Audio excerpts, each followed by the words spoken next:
Els Mossos d'Esquadra van detenir fa uns dies un home de 44 anys per presumptament haver robat una cadena d'or en una joieria a Porreig. Els fets van ocórrer al matí del dia 24 de maig en una joieria de Porreig, quan un home va furtar una cadena d'or valorada en 1.200 euros. L'home va aprofitar que la dependenta li buscava un altre producte per amagar-se una de les cadenes d'or que li estava mostrant al taulell. La dependenta, en adonar-se que li faltava una cadena, va demanar-li a l'home. Aquest va marxar de la botiga ràpidament sense poder aturar-lo.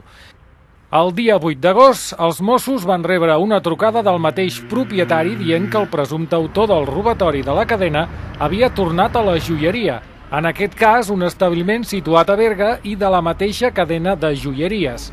En recriminar-li els fets del robatori de la cadena, aquest havia tornat a marxar.